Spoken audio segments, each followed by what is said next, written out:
Bom, para finalizar, então, a formação dos nossos leucócitos, a gente vai falar um pouquinho sobre formação de linfócitos. Eu gostaria muito que vocês entendessem que quando eu falar dentro da hematologia de formação de linfócitos, eu vou focar apenas em morfologia, tá? Porque é a morfologia que a gente vai precisar na hora de fazer um hemograma ou na hora de interpretar um laudo de hemograma. São as características morfológicas desses linfócitos jovens que a gente precisa saber reconhecer, ou então quando eles aparecem no laudo de hemograma, a gente precisa saber interpretar. Agora, por trás disso, vocês sabem que existem muito mais coisas sobre a formação de linfócitos, que daí a gente trabalha lá na imunologia, tá? Então, a gente vai trabalhar uma formação de linfócitos voltada apenas para as características morfológicas. Bom, então como que é formado um linfócito?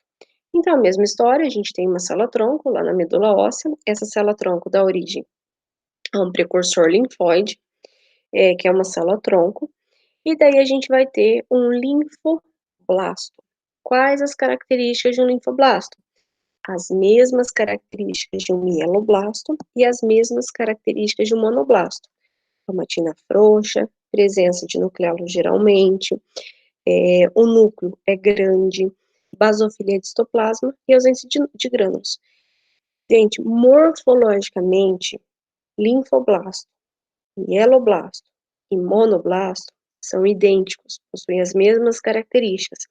Por isso, vocês podem começar a reparar a partir de agora, no laudo de hemograma, geralmente a gente não libera se é linfoblasto, se é mieloblasto ou se é monoblasto. A gente libera apenas a palavra blasto. Por quê? Porque pode ser um dos três, só que morfologicamente são idênticos. Existe um exame que a gente vai estar falando um pouquinho mais para frente, até se alguém quiser pesquisar, dá uma olhada, que chama imunofenotipagem. A imunofenotipagem é o exame que vai decidir se é linfoblasto, monoblasto ou mieloblasto. Por quê? A imunofenotipagem pesquisa marcadores de superfície, são os marcadores CDs. E o marcador CD, ele é diferente para linfoblasto, que é diferente do mieloblasto, que é diferente do monoblasto. Esses marcadores CDs é como se eles fossem a impressão digital de cada célula. Só que, através da nossa microscopia de rotina, a gente não consegue ver esses marcadores. São muito, muito ali pequenininhos, tá?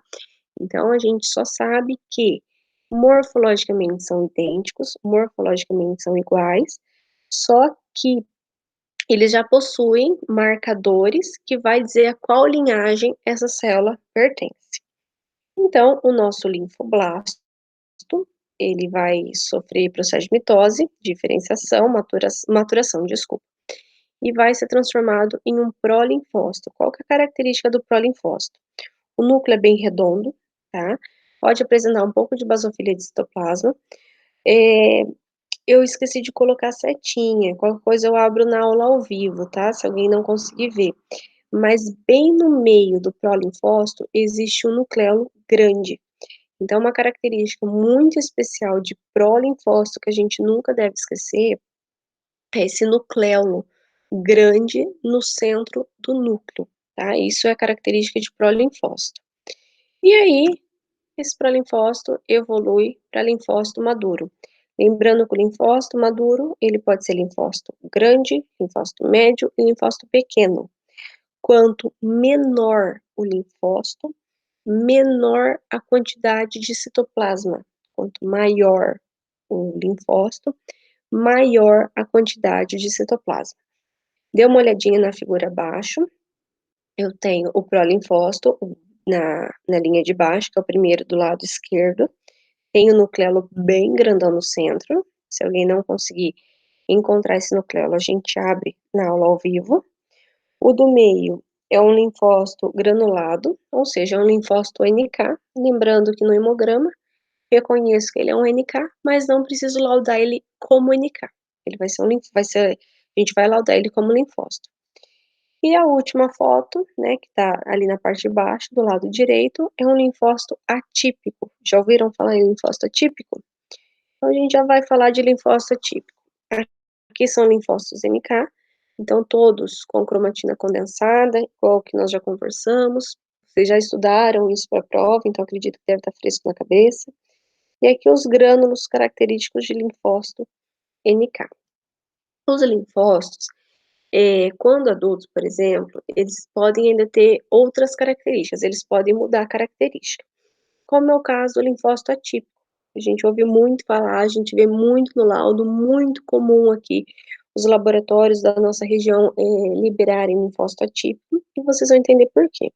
No caso aqui, o linfócito atípico são todos esses com a setinha, é um azul marinho ali que tá parecendo preto, e até mesmo esses dois da figura de baixo, do lado direito, identificados como 1 e 2.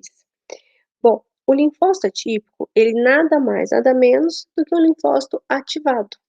Então é assim, os linfócitos tradicionais do nosso corpo, igual esse aqui, ó, linfócito médio, linfócito pequeno, eles como se fossem assim, soldadinhos, tá? Então ele tá ali circulando no seu sangue, ele passa pelo braço, vai pela barriga, passa no pé, sobe na barriga de novo, vai pra cabeça, ele tá circulando ali com o sangue.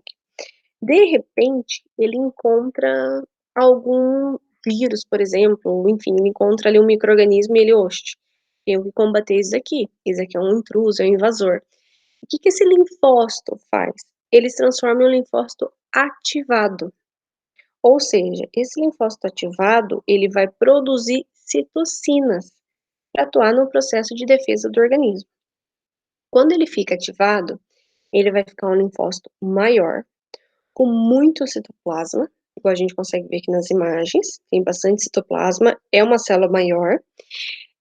Esse citoplasma, ele aparece uma basofilia, e essa basofilia, ela é muito evidente onde o linfócito encosta na hemácia. Então eu consigo ver aqui, em todas as fotos, que onde o linfócito está encostando nas células vermelhas, eu tenho um azul mais forte, um contorno azul que é mais evidente. Então, essa basofilia dessa célula, quando rela na hemácia, é algo muito característico do linfócito atípico. Por que atípico? Porque quando eles não sabiam exatamente o que isso aí fazia, eles sabiam que era um linfócito, só que com uma característica diferente, então ele tinha uma atipia, ele era diferente. Hoje a gente já sabe que o linfócito atípico, ele é um linfócito ativado. Então já fala em querer trocar o nome, né, o certo já era ter mudado no laudo esse nome, então tirar linfócito atípico e escrever linfócito ativado. Mas assim, o nome acabou pegando, é igual a gente fala, né, você vai no mercado, mesmo que você comprar, você vai comprar Omo, você não fala que você vai comprar sabão em pó, você geralmente fala marca e esse nome acabou ficando, tá? A mesma coisa aconteceu aqui com o linfócito ativo. Bom, a gente pode ter também, um pouco mais raro, mas a gente pode ter um outro tipo de linfócito no sangue do paciente, que eu chamo de plasmócito. O plasmócito é esse redondo da figura do lado de cima, do lado direito, do lado esquerdo, e da figura de cima do lado direito. A gente vê que ele é mais redondo. O plasmócito é um linfócito B, produtor de imunoglobulina, produtor de anticorpos. Se eu observar também o sangue periférico, eu devo relatar separado o linfócito atípico e o plasmócito, tá? Eu relato separado do linfócito tradicional, linfócito típico. Esse plasmócito, qual que seria a característica dele? O núcleo é excêntrico, então nas duas figuras a gente vê o núcleo mais para a periferia, mais no canto. A gente vê que o citoplasma é bem basofílico, é bem azul, e a gente vê que ao redor do núcleo tem uma região mais clara, uma zona mais clara. Dá para ver que ao redor do núcleo tem uma partezinha mais clarinha ali, tá? Essa parte mais clara é onde esse linfócito está produzindo imunoglobulina. Então, onde que ele produz imunoglobulina, forma um halo mais claro, um halo perinuclear mais claro. Então, ó, aqui em setinha vermelha, os plasmócitos. Em seta verde, um linfócito tradicional. Em seta laranja, ali, seta amarela, um linfócito atípico. Aqui tá bem legal ver, porque o atípico, ele tá maior, e dá para ver bem a basofilia de citoplasma, onde encosta nas células vermelhas, onde encosta nas hemácias. Quando que eu posso ter um linfócito atípico? Porque esse linfócito atípico, ele é muito comum na nossa região, igual eu falei para vocês. é muito comum ele aparecer no sangue de paciente infecção viral. Então aqui, como é uma região que a gente tem muita dengue, né, uma região endêmica de dengue, é muito fácil, na época ali do começo do ano, de janeiro até março aproximadamente, a gente observar vários hemogramas com linfócitos atípicos. Então, mais foto, né, linfócito grande, granular, o linfócito atípico, a mesma foto que já estava no slide anterior, a de baixo um outro linfócito atípico, e aqui fotos de plasmócitos. Opa. Então eu tenho todos ali setadinhos como plasmócito, eu amo essa figura, do lado direito, tá em cima do lado direito, todos são plasmócitos. Aqui embaixo, do lado esquerdo, também são plasmócitos. E como a gente pode ver em todos, existe sim uma basofilia de citoplasma muito forte, é uma célula bem colorida, bem bonita. O núcleo é excêntrico, e a gente vê a parte mais clara, né? Tem uma região mais clara ali no citoplasma. A parte mais clara ali do citoplasma, ela está encostada sempre no núcleo, e é onde esse leucócito está produzindo e armazenando suas imunoglobulinas, seus anticorpos.